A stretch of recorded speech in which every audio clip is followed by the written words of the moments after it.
Azizi. Ega mahirwe z'iminzira. Umuhagera bahishije. Bande se muze kupita amakuru z'iminsi. Amakuru z'imeza. Wewe Imana yaravuze ndago tuzicwa n'inzara. Ntabwo byashoboka. Ko ndi kubona uhishijera. Ariko ndahishije. Hari imbeba za kizungu zisigaye zara zikoreshwa amashanyarazi. Ejo papa yarazizanye rero ntabwo zifite ibyatsi. Naseko bajya gura amasafuriya rwose mwagutekera imbere ndetse nazo kari nyinshi. Shakweza mbeba ni bwoko kajyamo n'izi nzungu. Imbeba z'inzungu ziva mu Burayi. Ahubwo ubwo nyine nagize ahubwo rero nyihere ku mazi n'inkwera. Amazi yirayabonye na muzi. Amasigaye mwaragize imirurumba mwa. Musafari yakosha ngono wimbe. Izo mbeba ni bwoko.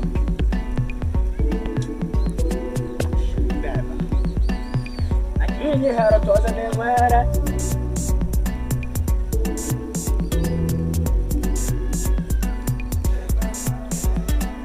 Ese wanywa neza saruya. Mbona amazi yako. N'amazi musigaye muragagwanira.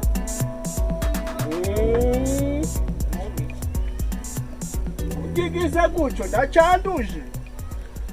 Abana bekegehe basigaye baragije gutyo. None shumva. Wasi kwakicara tukabitegereza mwana. Oya ahubwo naringiye ambura nimbura merekeza tujya. Turagaruka tubitse. Tubitse turakibije tubite baturi.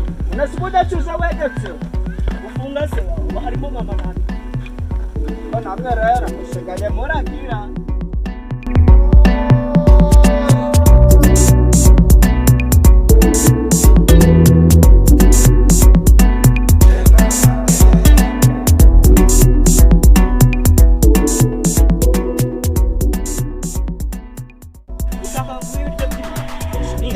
Isafuriya yose kubutamwa yandara imbere.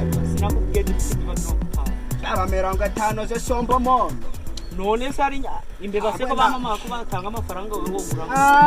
Ucupa rero nakatuganda. Eko mwaba yabike.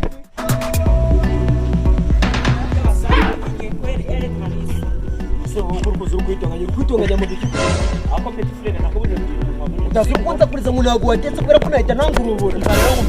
Singo bwire rero ugufavura cya gisaza kizamudira reka njye kwirira kwa kwagira gabanya ese cyambere ngo baze watetse atetse sari kushubuzo mpaye natetse cya gisaza kizamu watetse zikari sawa ndumva nyene cyo gisaza ndabizi cyaje kirambira ngo ngiye ibiryo namubwiye ko ibiryo abibyimbe kandi koko harimo ibyimbe harimo n'ibyawe nyomvere none garafu none uramburaje ibyimbe base nyene ngiye ngenda gibyimbe nubijya nakazi kawe wajya uritonda ukabanza wumva mbwire nyine ibiri hejuru y'imeza n'ibyawe n'ibyo urarya none ibiri munsi y'imeza n'iby'imbe rero nubirya ubwo ngewe n'inzara mfite none n'intangira ubwo busani bubiri ahita nambuhura inzara mfite ukwezi ndajya amara rero kubyina reba ukuntu umaze kuba muremure igenda ibyo birareba njye ntabwo bindeba sibyo ibyo urarya byose ntabwo bindeba icyo mpfa nuko mubwiye ibyo hejuru y'imeza ari ibyawe ibyo munsi y'imeza ni iby'imbuto ibyo byo munsi y'imeza ni ubirya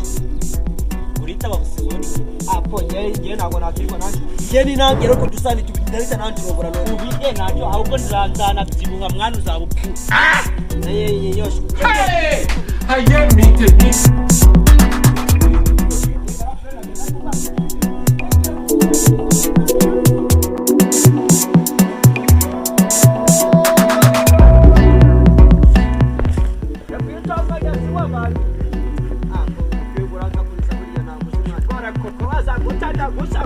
Masimisi ngwaye buriya ntabwo ariko arayibona n'ukuntu nkabeba na warashishe nasonga nanu tukeneye apo ngiye muganga nabwiye maze imyaka 5 ndanakoza n'ibyo ntabwo uzajya urajya njye ntabwo nzajya ngora yandikiye ibiti zanje ngo buraho ese kwambwa rafune ho yarajyaje ibiryo byagura biki sibera njye nabijya none nagura njye maze imyaka 5 mani muganga yaranyandikiye ubu ninzanje bura njye nsiga nanjye imiti 5 cyangwa wararindagiye na meza 5 ngo bamara imyaka 5 utari wagenda uturumbuke miyo myinshi ubwo njye najya kuyiturumbukamo kandi ubwira n'undi masimisi ngo zabaho gute zabaho neza ndetse ubwo nzabaho Imana ibishaka nyine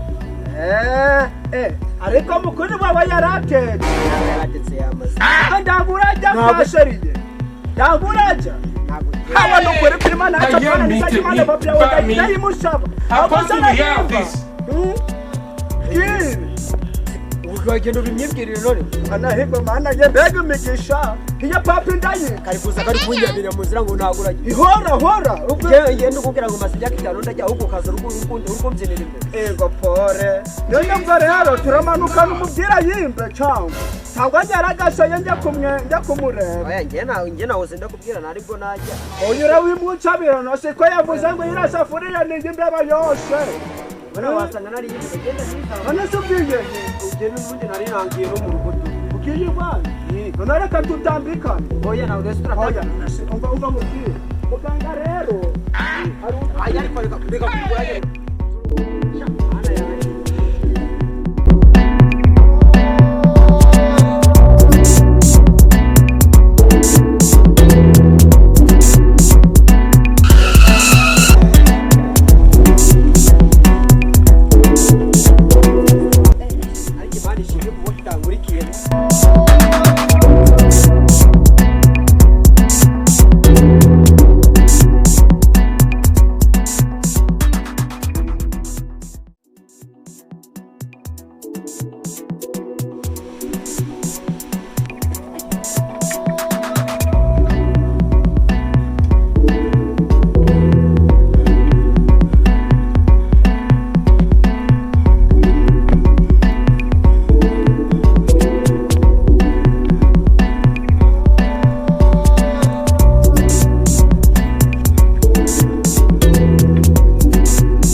jadi juga sama hibu kira bisa mengganti busa kemudian petrol mana kita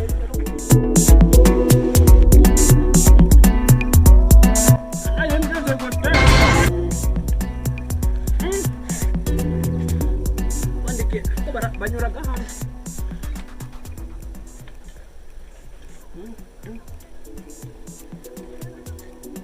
masane gua senda gari ani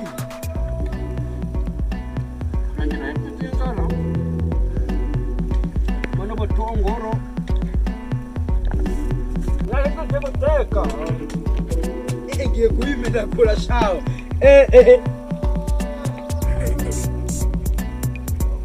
Sino nyana yibwa yitse kuko ndi wakuzanya hano wamapye. Nasakuze ndangura. Turashize. Ibintu byo gukora ni imana ibizi.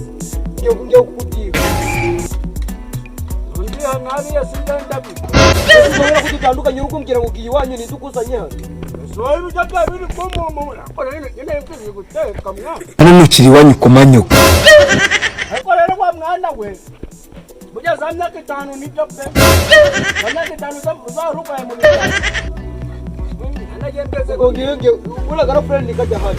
Ariko yambwiye ko yasize amasana abiri. Ubwo yose niwe wayariye uguranye urambona. Abo gibutse. Yasize amasahani abiri yasize iyi mbeba niyanjye iri kugaro niyanjye iri hasi niyimbere bivuze bura abasanga ariho ari ibintu ije kubireba ariko none se uburenze aho mbere bari wende madamura ta nese kugarutse warakaye ndusanze ibindi mu cyungu nese wari amasahani agari Nari amasahani abiri.